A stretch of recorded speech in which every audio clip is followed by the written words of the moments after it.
Assalamualaikum warahmatullahi wabarakatuh. Oke guys, ketemu lagi dengan gue. Ya, di video kali ini gue ingin ngobrol-ngobrol dikit tentang mobil EV guys, atau electric vehicle. Yang dimana konten gue sekarang sudah banyak ya bercerita tentang perjalanan menggunakan EV. Di konten kali ini atau di video kali ini gue lagi pengen ngobrol sama lu dan sedikit curhat nih guys tentang perjalanan gue menggunakan EV. Ya, dimana pertama kali gue punya EV itu, EV yang gue punya itu pertama kali Omoda E5 guys, Chery Omoda E5. Yang pada saat itu gue beli itu dikarenakan gue SPK BYD Seal, tapi pada saat itu nggak datang-datang BYD Seal-nya. Dan kebetulan juga memang gue udah ngincer Omoda E5 ini udah agak lama guys. Cuman pada saat itu karena interiornya warna blue sama white itu gue nggak suka, dan akhirnya gue memutuskan untuk gue membeli SPK BYD Seal.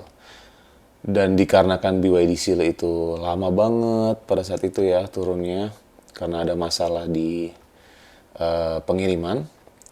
Dan kebetulan juga Omoda E5 mengeluarkan interior Black Edition. Nah itu, gara-gara itulah gue akhirnya dengan cepat dan sigap gue memalingkan perhatian gue, atau gue akhirnya membeli Omoda E5 sebagai EV pertama gue.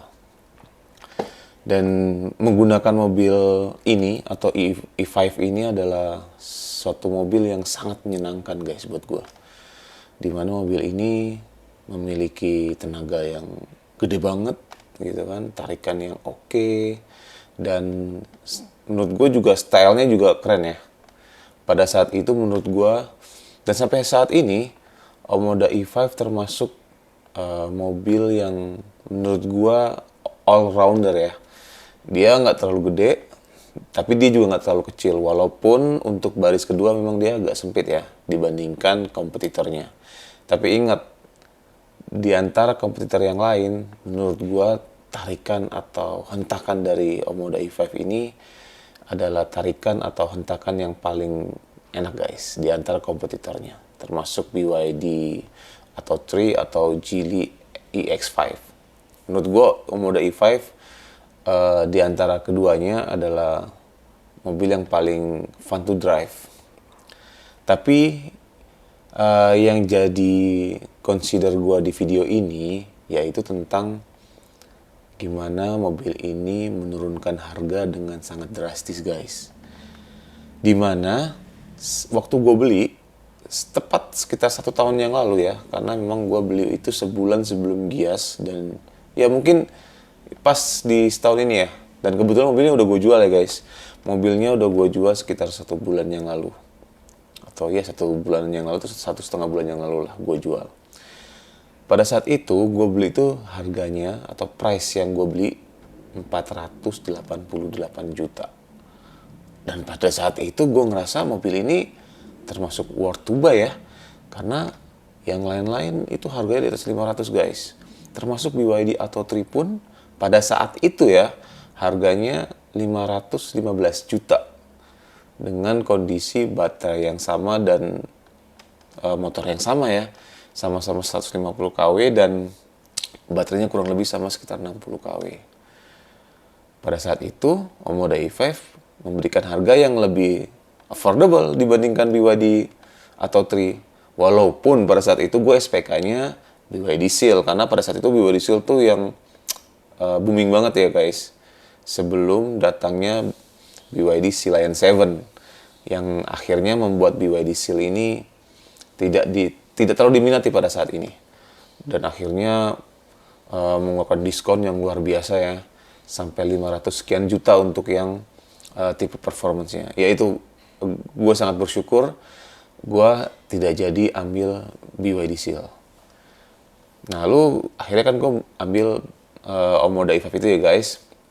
Waktu gue beli 488 juta. Tepat 1 tahun yang lalu. Dan tahu nggak guys? Ya mungkin lo juga udah pada tahu ya. Sekarang harganya di 399 juta 900 atau 400 juta.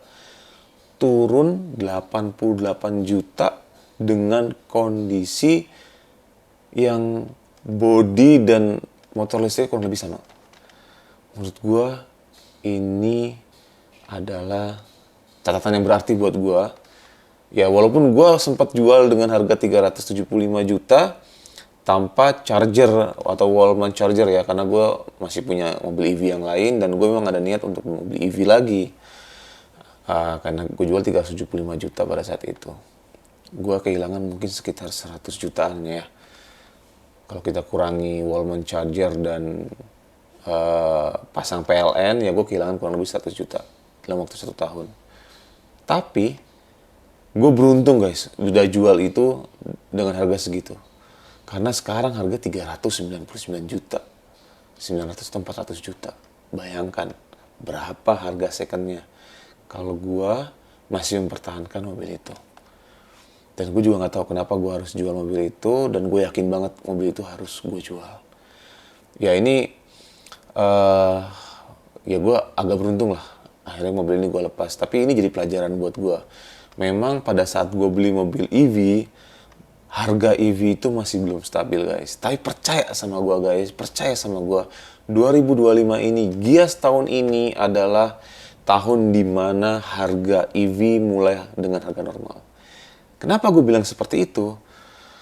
Dengan menjualnya gue Omoda E5, dan dari hasil jual gue Omoda E5 itu, gue akhirnya beli mobil lagi EV, yang tadinya gue punya keinginan untuk ambil BYD Celine 7. Tapi karena gue ngerasa, aduh nanti gue akan hancur lagi harganya, gue mendingan nunggu secondnya aja, akhirnya berpikir seperti itu. Gak lama MG mengeluarkan harga, yang dimana gue emang udah incer MG ini guys dari awal. Jadi pertama kali gue ngeliat mobil EV, yang pertama kali gue lihat itu adalah MG4 EV ini. Yang dimana harganya pada saat itu 699 juta, tipe Magnify ya. Pada saat gue jual Omoda E5, keluarlah ini MG4 EV Ignite dengan harga 299 juta. Dan di mana harga itu harga gue beli neta tahun kemarin. Gue nggak bisa ngebayangin deh, harga yang harusnya gue mendapatkan neta di tahun kemarin, gue bisa mendapatkan MG4 EV di tahun ini. Dan gue yakin banget guys, harga ini kayaknya udah gak mungkin turun lagi ya. Turun pun sedikit mungkin. Karena harga 300 jutaan atau 200 juta sampai 300 jutaan adalah harga yang pas untuk mobil baru untuk warga Indonesia gitu. Dan hatchback dengan harga 200 juta, 300 juta itu dengan harga wajar guys. Ya. Let's say kita ambil contoh Brio RS, harganya 250 jutaan. Mungkin diskon 20 atau 30 juta, mungkin 220 atau 230 juta. Lo dapet Brio RS.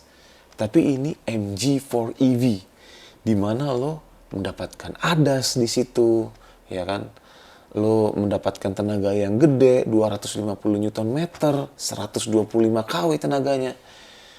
Baterainya 51 kW gitu kan, yang dimana lo bisa keluar kota pakai mobil ini. Jakarta Bandung lo nggak perlu ngecharge kalau lo bawa dengan santai. Lo bisa mendapatkan dengan harga 299 juta.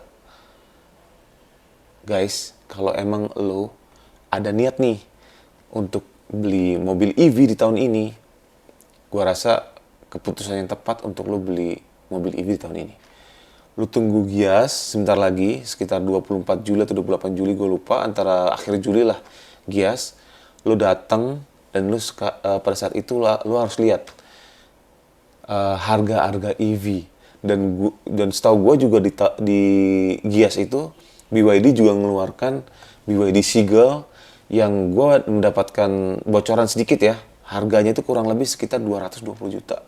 220 juta lo udah mendapatkan mobil listrik yang irit banget, bebas ganjil genap, bebas pajak, untuk keseharian lu irit banget dengan harga 220 juta dan mobil ini proper ya, walaupun ya baterainya 30 kW ya, memang mobil ini untuk city, untuk dalam kota. Tapi kalau lu mau mobil yang lebih proper, lu bisa ambil MG guys. Ini menurut gua gila banget sih harganya. 299 juta itu menurut gua gila banget. Harganya itu let's say udah mirip dengan Honda City hatchback yang dimana di sekitar 300 jutaan.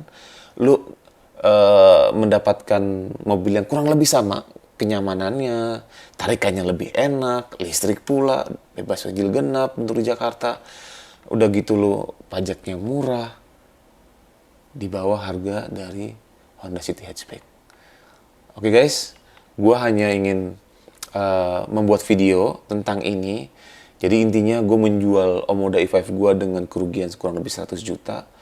Tapi worth it karena apa? Karena gue juga mendapatkan mobil yang relatif jatuh harganya dengan kualitas yang baik.